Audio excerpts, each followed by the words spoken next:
Alastor is getting close to little Princess Morningstar, so our main concern now is ensuring that no deal is ever struck between Lucifer's brat.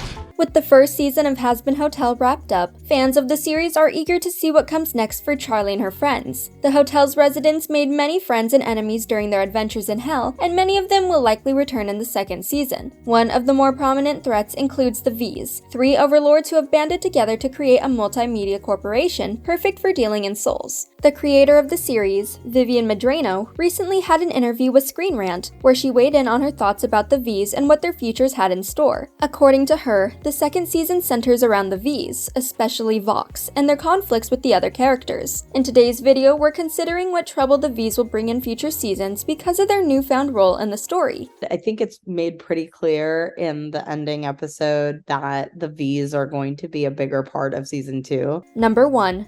Overpowering the Overlords. Although all the Overlords have subsections of Hell to rule over, they adhere to some rules and regulations. During Scrambled Eggs, the Overlords gather for a group dealing with lost souls after the latest extermination. We know from Alastor's backstory that Overlords can overpower and defeat one another, which makes their ability to work together in modern times significant. Although they might not always get along, the current Overlords like Carmilla, Zestial, Alastor, and Rosie can put their differences aside to work towards a common goal. The Vees don't share that same camaraderie, and we see their displeasure with the other Overlords throughout the first season. Firstly, Vox, Velvet, and Valentino decided to ally 7 years previously, working together to build a media empire that gives them control over their audiences, allowing them to push propaganda, appease the masses, and keep tabs on their enemies. In Scrambled Eggs, Velvet is the only one to attend the Overlords meeting, and she does so to call them out on their outdated and cautious behavior, claiming she could eat them for breakfast and they were well past trending. Towards the end of the show must go on, Velvet's sentiments about the other Overlords appear unchanged. After the extermination, the Vees have a segment in the final song where they celebrate the other Overlords struggling to gain control, Alastor's disappearance, and their ability to gain the upper hand on their enemies. The song likely foreshadows their plans for the future and how they plan to use the present power vacuum forming in Hell to outmaneuver their fellow Overlords and gain more territory, contracts, and overall control. Welcome, Hell's sovereign Overlords.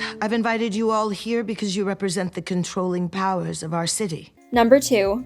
Vox and Alastor's feud. Medrano claimed in her interview that Vox would have a significant role to play in the second season, especially regarding the ongoing feud he has with Alastor and what it will mean for both their characters. When we first see Vox, it's in Radio Killed the Video Star, where even the episode's title signifies how much of an upper hand Alastor currently has over Vox. The pair begin a media-oriented fight, with Vox broadcasting numerous television segments across Hell about Alastor's return to Hell, making false claims about his relevance and power. Alastor retaliates by restarting his radio broadcast, gaining an audience by discussing their feud and Vox's power dynamic with the other Vees. According to Alastor, Vox once asked him to join the Vees when they were still forming, likely before Alastor's disappearance 7 years previous, but he turned down the offer, which still has Vox furious in the modern day. Alastor's story seems credible as he would be the perfect addition to the Vees multimedia business venture. As the radio demon, Alastor could have provided another way to control a mass subgroup of audiences. However, his dislike of modern technology likely wouldn't mix well with Vox's powers over camera and television. It's also possible that Alastor didn't want to share power with the Vees, but we see him act in a friendly manner with their fellow Overlord Rosie. The pair are so close that they ask one another favors without expecting anything in return. In Hello Rosie, Alastor goes so far as to tell Rosie his true intentions with Charlie, which had been unknown for numerous episodes. His willingness to collaborate with other Overlords makes his feud with Vox seem more personal, and we'll likely learn why in the second season. However, if their feud continues, it may have terrible repercussions on Alastor's allies at the Hazbin Hotel. Hello there, Velvet. How are you this hellish morning? I need you up here now. Number 3.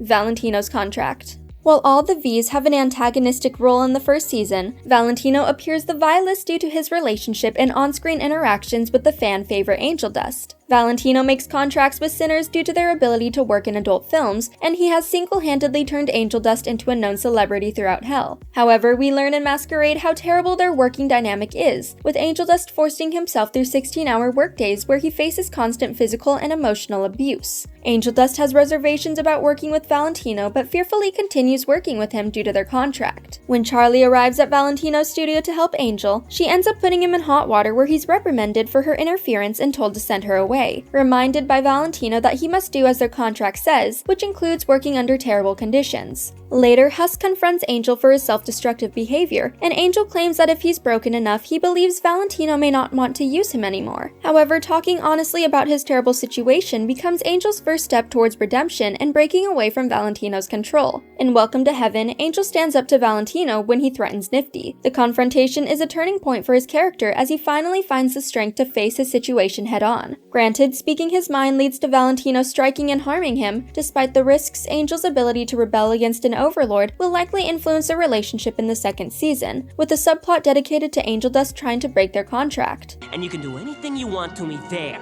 just like our deal says. But out here, I get to do what I want. Number 4.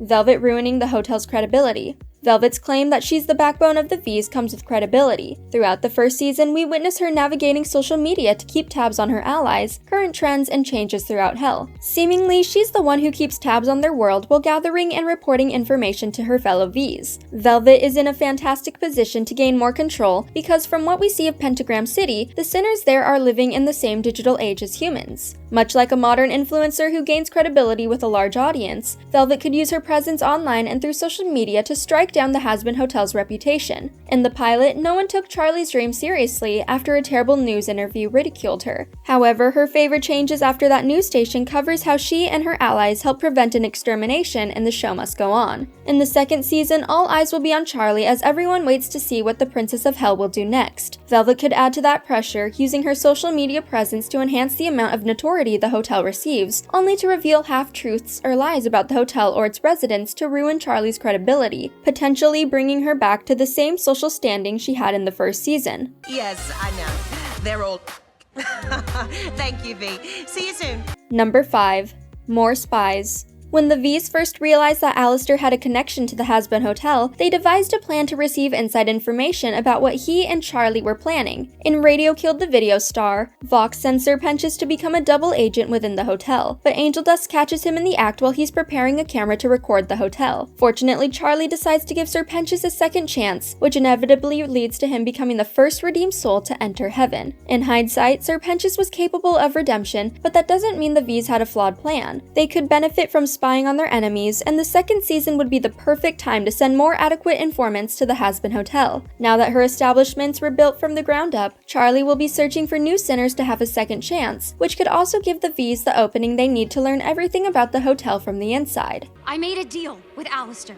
Charlie! Oh, calm down. She still owns her soul. Now that Adam's impending threat with the Exorcists is over, it would be the perfect time for the Vees to rise and assert their power in Hell. The other Overlords will need to regroup after their world witnessed Charlie and the Hazbin Hotel overpower an army of angels. The Vees can use this turbulent time in the Seven Rings to gain the upper hand on their enemies, using their media presence to assert themselves as the new authority in Pentagram City. The series prepared for the Vees story to begin, and when Season 2 airs, Charlie and her friends may be shocked to see how far their enemies are willing to go to become the best. He stopped Nifty from stealing, and he stuck it to that Mothman! Thanks for watching. If you enjoyed this video, hit that like button, subscribe to our channel, and turn on notifications to stay updated on our uploads.